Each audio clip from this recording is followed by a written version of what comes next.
All right. So our first session is from, if I pronouncing the name correctly, it's Ytomi, who works in the new business development of Pixiv Inc. and also as a product manager of VRoid Hub / SDK. And yeah, I will pass on the stage to Ytomi and yeah, let him introduce and take us through the session he has planned for us. Okay, thank you for the introduction. Yeah, my name is Ytomi. You can also call me Ytomi. I'm affiliated with VRM Consortium and work as a product manager for BuildHub. BuildHub is a web platform specializing in humanoid 3D models. Today, I'd like to talk about VRM, a standard for humanoid 3D models. Yeah. So before we start, I'd like to mention that English is not my native language, so if you find it hard to catch something I say, or if you have any questions, please feel free to write them down in the text chat. This way I can better address your concerns and clarify any points. Yes, once again, so thank you for your understanding and cooperation. Okay, let's get to the main topic. Okay. Today, I'll start by introducing VRM, the file format and standard designed for humanoid 3D models. Then I'll provide an overview of how VRM has been used in about 5 years since its release. There are some typical applications for creating VRM or playing with VRM, among which I will mainly introduce VRoid, putting focus on the interoperability and the expressiveness of VRM. I hope to offer some insights that from the issues and ideas VRM has faced with in terms of interoperability of 3D characters and avatars. Okay. Oh, as I mentioned earlier, VRM is a file format specialized in humanoid 3D models or 3D avatars. Is the aim of making it easy for applications to handle and not being dependent on a specific platform. In addition to its platform-independent nature, VRM has the feature of being able to create animal-like characters easily. As you can see on the slide, there are some applications used to create VRM avatars. The bottom left is called VRoid Studio, and the center is Make Avatar, one of the VRM creative tools. So currently about 10,000 VRM files are exported daily from VRoid Studio. Now, people who had no interest or knowledge in 3D have started to create 3D characters. Also, VRoid Hub, I'll introduce later, currently has 2.2 million 3D characters uploaded. Okay. Then the specification for VRM began to be developed in 2017 when the trend of VTubers and virtual YouTubers emerged in Japan.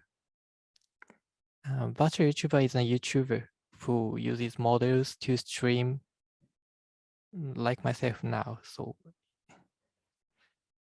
and the future of the trend means the future of ordinary people communicating with others using their 3D models became a more tangible concept. At that time, the term virtual beings was also being used in Japan. In conjunction with the planning of the VR service called Virtual Cast, the creation of the new format for 3D models was initiated with the assumption that they would be used as avatars. The aim was to enable anyone to create and manage their own original avatars and enjoy them in various applications.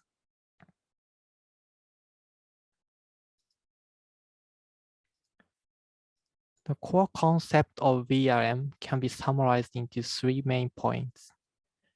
First, it was designed to be platform independent so that anyone can freely use it without being locked into a specific platform. An example of this is the definition of humanoid in VRM. It is intersection of humanoid features of various platforms and engines. And second, VRM was designed to have adequate expressiveness so that users can enjoy playing with their avatars with a sense of attachment. The needs of actual avatar users were taken into consideration during the specification development process, such as facial expressions mentioned later. Finally, the third concept is active creation and exchange of model data.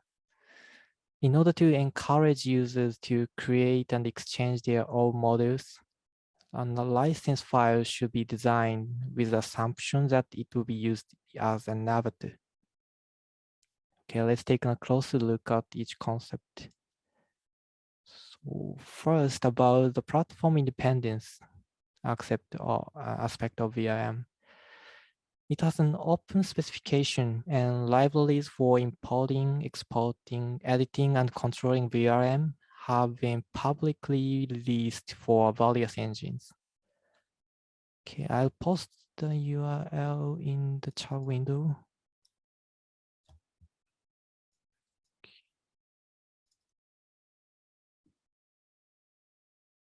Sorry, I'm looking for a chat window.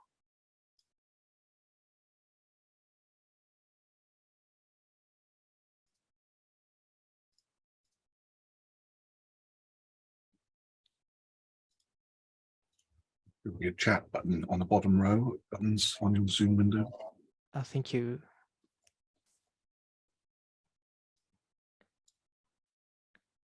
Can you check the message for me? Oh, yes, I can see it now. Thank you, Ytomi. Thank you.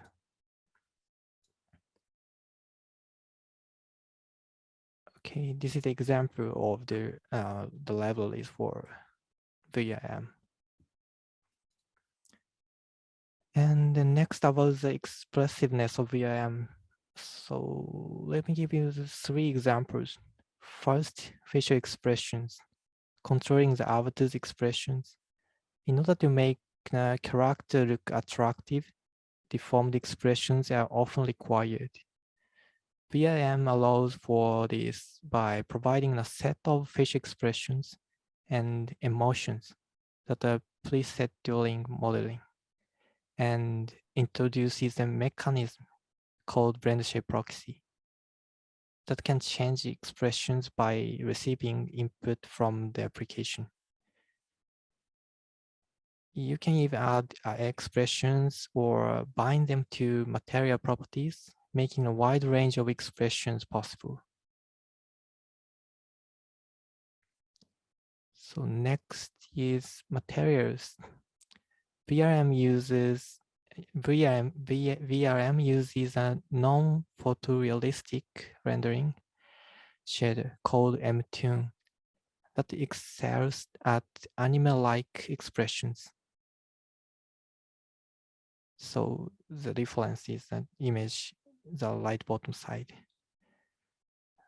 Lastly, talk about now physical behavior of bones. VRM uses a mechanism called spring bone to make the avatar's hair and clothing move naturally, which is important for attractive appearance.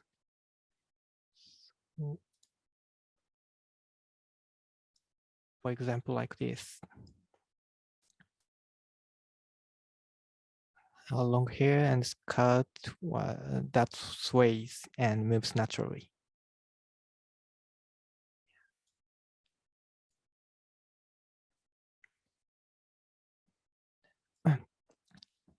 Yes, that was the point of expressiveness of VRM. And the last one, finally,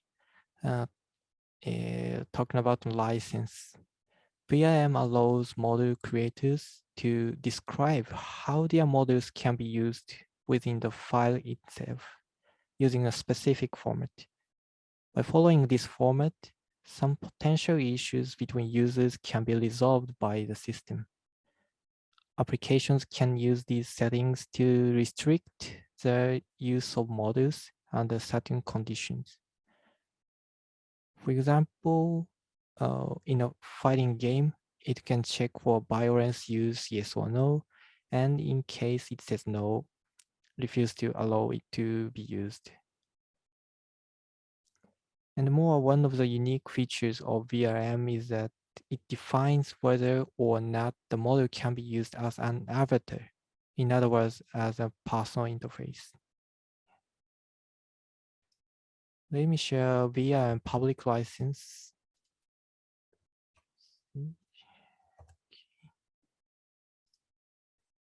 It describes more detail about that. Yeah, up until now, we have discussed the design philosophy and details of VRM. Next, let's move on to its actual use cases. When it comes to using 3D models, there are various applications, as we mentioned earlier. We have listed some of them on the slide. From left to right, Visual Studio, Make Avatar, Virtual Cast, Cluster, and Wicked Crowd. Of course, it's also possible to create VM using Unity or Blender. We will touch on VM compatible applications later. But for now, let's take a closer look at Service Visual Studio.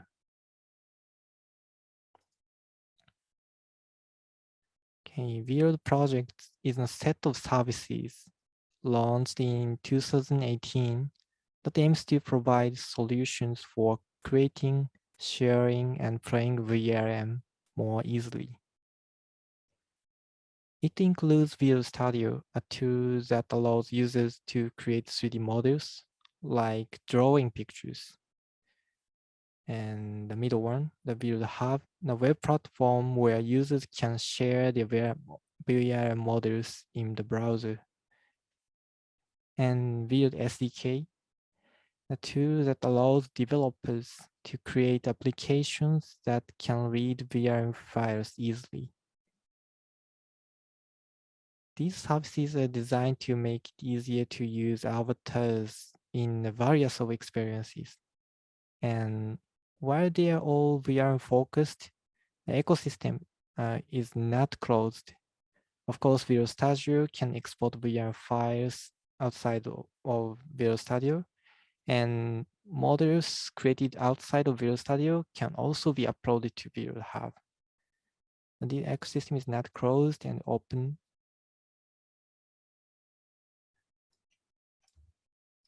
More detail about Visual Studios, please refer to the message chat.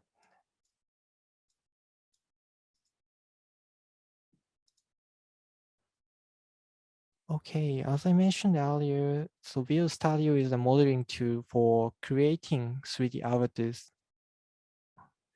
Of course, with preset combinations and ability to draw textures, users can easily create models with various expressions. Okay.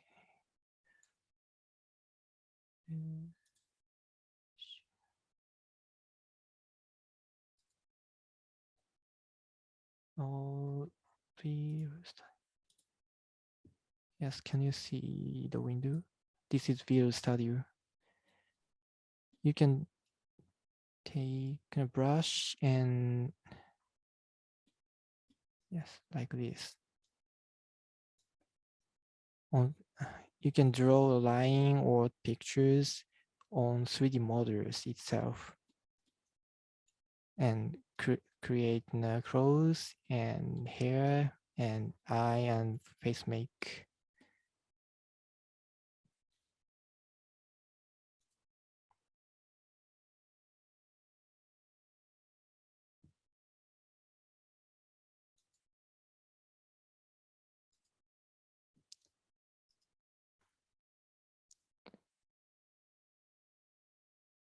Okay, the models shown in the slide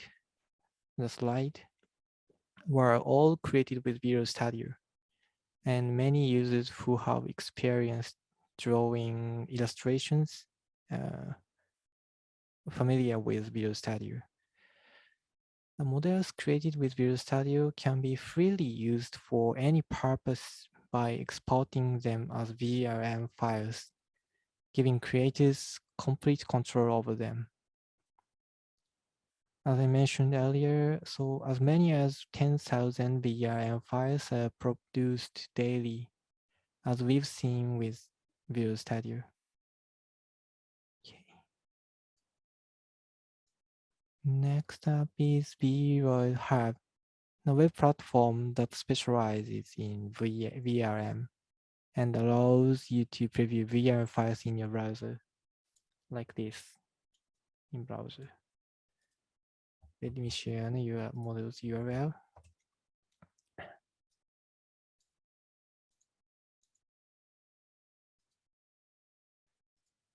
Okay, currently there are about 2.2 million models uploaded to the platform. VRoid Hub also provides a feature that allows you to easily call models that are registered with your cooperating applications. VRoid Hub has now 65 apps cooperating applications, some of which are listed in the lower right corner of the slide. There are various types of cooperating applications, such as tracking apps such as retrieving, and games and applications for live events. So users can upload their models to VRoid Hub and then start the application cooperating applications and call VR models very easily.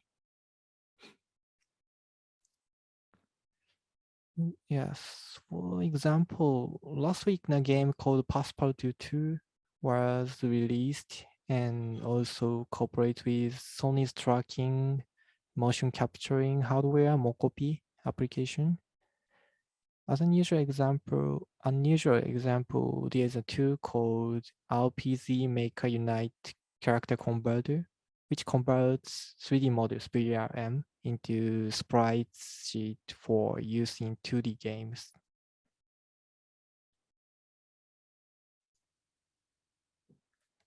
Okay, so the next topic is a bit of the departure from VRoid and more of a developmental one. Both are branchability shared by users. The first one is a conversion tool for VRChat. It is published as a Unity editor extension, allowing for easy conversion from VRM to a format that can be uploaded to VRChat. It is an example of the portability of VRM. The second one is an extension for VRM called Perfect Sync. It has been adapted to Appleware Kit, making it easier to reflect the facial expressions of real people. They expanded VRM's brand shape.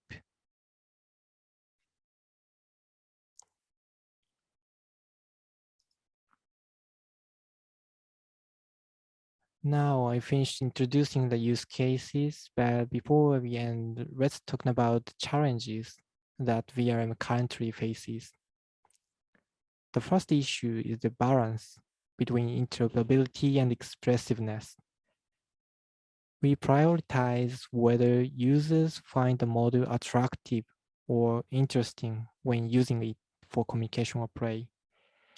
However, expanding expressiveness unlimitedly could compromise VRM's interoperability. So we believe that it's necessary to expand the expressiveness while maintaining a simple interface from the application's perspective. The second challenge is improving model loading performance. That is often an issue with mobile or multiplayer applications, for example.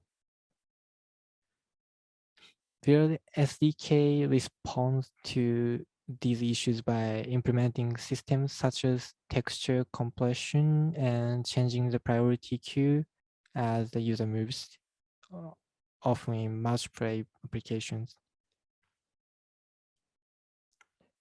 And the last one, third one, we need to address model protection. This is a problem that arises not only in VRM, but also in multiplayer applications. Although it's difficult to find a fundamental solution. So we believe that it's a significant problem that cannot be ignored and mostly rely on user communication or resolution.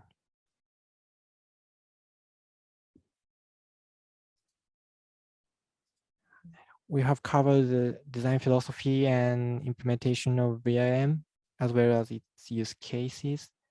Although there were many areas that we were not able to cover in detail, we believe that the balance between interoperability and expressiveness that makes their own avatars more attractive is necessary for the culture of communication using 3D characters to take root. Yes, that concludes our presentation. If you have any questions, please feel free to ask in text chat. Yeah, thanks, Ytomi. This is super insightful. We learned a lot about VRM. So yeah, anyone who has questions, please unmute yourself and ask questions. You can also use the chat to ask questions to Ytomi.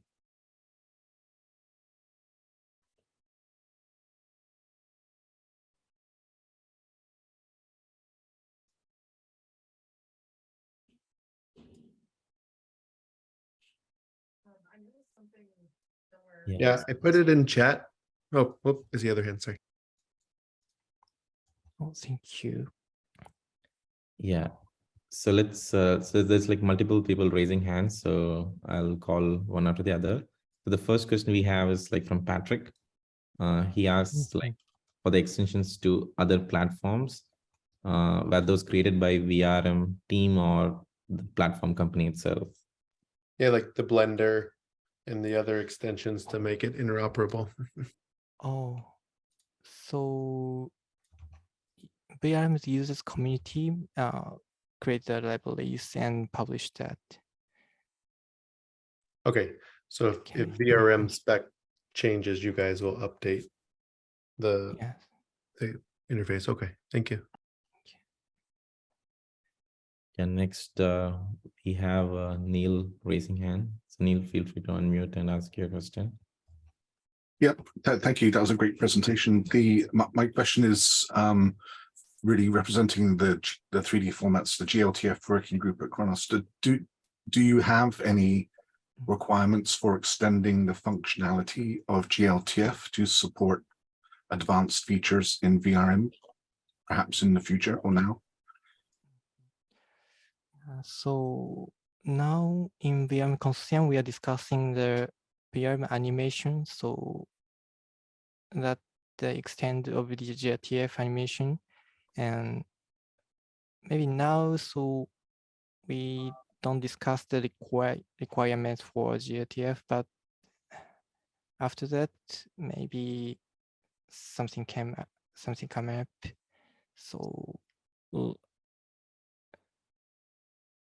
maybe I'll contact you later. So please. Yeah, no, that would be great. Yes, and I see Aditya's comment. Yes, no, totally. VRM, I know VRM is built on GLTF. That's why I'm asking the question, because if for example VRM wanted more advanced animation, it would need that in the underlying GLTF. So I know the GLTF working group would be very interested, if you have any additional requirements for the GLTF standard. So please take this as an invitation to let us know if you need any more functionality. Oh, thank you very much. Yeah, thank you, Neil. And yeah, I'm just gonna go over the remaining people. So we have Dezo Syndicate raising hand. Yeah, please unmute and ask your question. Thank you very much. Yeah, a couple of my questions just got addressed. So the only one I would have at this point is there any ability we're looking at fittings, right?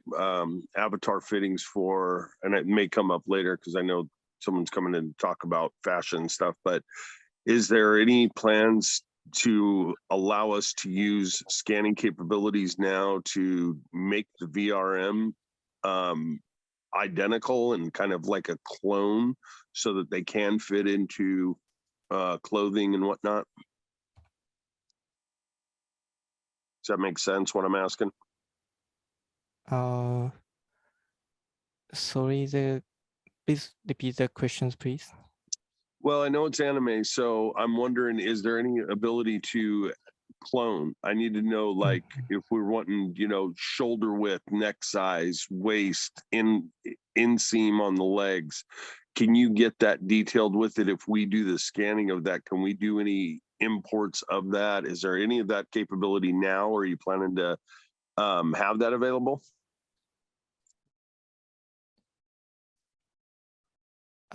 Sorry, so I can't reply the question. So please let me share your question on text, and after the meeting, can I reply that?